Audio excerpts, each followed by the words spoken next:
For nearly 5,000 years, the Great Pyramid of Giza has stood as a timeless icon, a testament to ancient human ingenuity, or so we've always been taught. The traditional story goes something like this. Pharaoh Khufu commissioned this grand structure around 2550 BC, intended to serve as his eternal resting place. According to mainstream historians, thousands of workers laboriously cut and hauled massive stone blocks, armed only with primitive copper chisels, ropes, wooden rollers, and sheer determination, completing the entire construction in just 2 short decades. Yet, when you look beneath the surface, this widely accepted narrative quickly begins to unravel.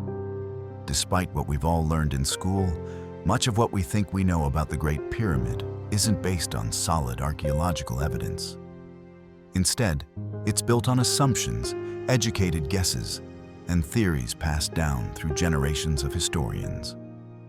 At the heart of this historical mystery stands one man, Dr. Zahi Hawass, Egypt's most prominent and powerful archaeologist. For decades, Hawass has held exclusive authority over Egyptian excavations, discoveries, and the narratives presented to the public.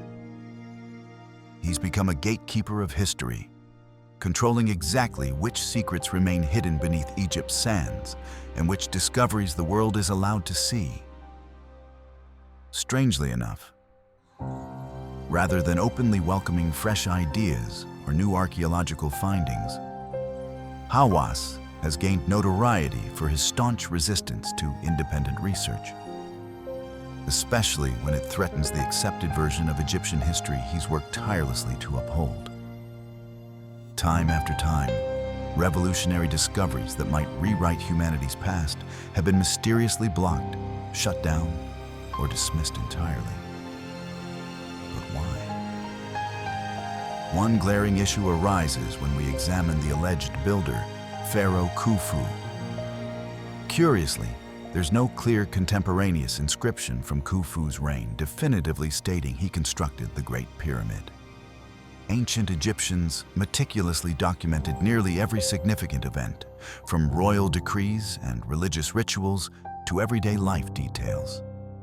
Yet, inexplicably, their records fall silent on the greatest architectural achievement in human history. Some archaeologists cite faint markings found inside hidden chambers centuries after the pyramid was initially explored. But this evidence is tenuous at best, raising further questions about authenticity and timing. After all, simply finding someone's name etched onto a wall doesn't necessarily prove they masterminded an entire monumental structure. Furthermore, the Great Pyramid presents another baffling inconsistency. Historians have long claimed it served solely as Khufu's tomb. Yet, unlike other Egyptian royal tombs, the pyramid contains none of the usual artifacts. No inscriptions celebrating Khufu's greatness, no treasures, and most importantly, no remains of Khufu himself. If it was truly intended as a final resting place for such an influential ruler, wouldn't we expect to find ample evidence supporting this? Perhaps even more confounding is the astonishing level of precision and complexity in the pyramid's construction. Modern engineers and architects are still astounded by how precisely aligned the pyramid is with true north, accurate to fractions of a degree. Inside, enormous granite stones weighing up to 80 tons feature advanced machining and drilling techniques far beyond what we assume ancient Egyptians could manage with simple hand tools. Engineer Christopher Dunn, who closely examined these stones, noted perfectly round drill cores and precision cuts that defy replication with primitive technology.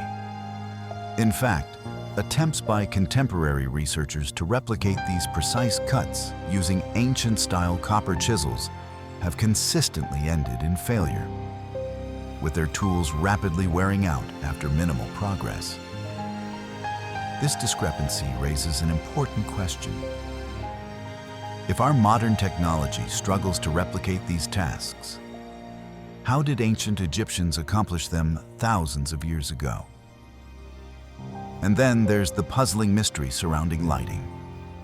To construct intricate passageways and chambers deep within the pyramid, ancient builders needed reliable illumination.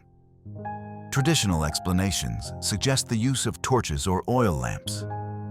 Yet, examinations of the pyramid's interior reveal absolutely no traces of soot, smoke, residue, or scorch marks anywhere on the walls or ceilings, something that would be impossible with conventional lighting methods.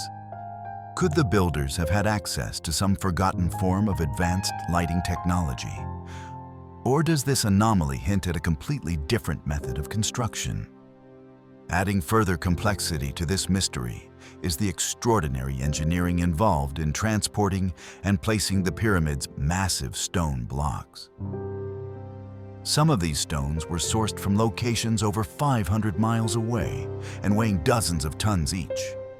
They would have posed immense logistical challenges even today. Historians often suggest wooden rollers and ropes were sufficient for transport. But practical experiments consistently show these methods would have been inadequate or at best extremely difficult. Moreover, the pyramid's internal architecture showcases sophisticated design elements and precise alignment with astronomical phenomena. The shafts within the pyramid align precisely with key celestial bodies and constellations, such as Orion's belt, suggesting an advanced knowledge of astronomy well beyond what historians typically credit to ancient Egyptians. Could it be that ancient builders possessed a deep understanding of celestial navigation, or even used the pyramid for some form of astronomical observation or ritual? Exploring even further, recent scientific analyses using cutting-edge technologies such as muon radiography have uncovered hidden chambers within the pyramid. These discoveries suggest that there is still much unknown about the internal structure and original purpose of these concealed spaces. This raises significant questions. Why were these chambers hidden? What secrets could they be safeguarding? Interestingly, additional examinations have also revealed that the pyramid stones contain unusually high concentrations of certain minerals, suggesting deliberate selection rather than random sourcing. Such meticulous material selection points toward a profound understanding of geology, reinforcing the idea that the pyramid builders operated with a level of scientific sophistication that remains underappreciated. These fascinating contradictions suggest the pyramid builders might have possessed knowledge or technology far more advanced than historians currently acknowledge. Yet, instead of embracing these exciting possibilities, mainstream archaeology, especially under the influence of Dr. Zahi Hawass, aggressively defends the accepted historical narrative. Why such resistance? Is it purely about protecting Egypt's heritage, or is there something more profound being concealed? Could it be professional reputations, academic pride, or even national identity at stake? As we continue digging deeper into the mysteries of the Great Pyramid, one thing becomes clear. The secrets of ancient Egypt are far from fully revealed. In fact, the most astonishing discoveries may still lie hidden, carefully guarded by those unwilling or afraid to let the truth come to light. Stay tuned, because in Part 2, we'll explore the mysteries of the Great Sphinx, hidden chambers, and controversial theories that mainstream Egyptology continues to reject. Findings that might fundamentally rewrite human history itself.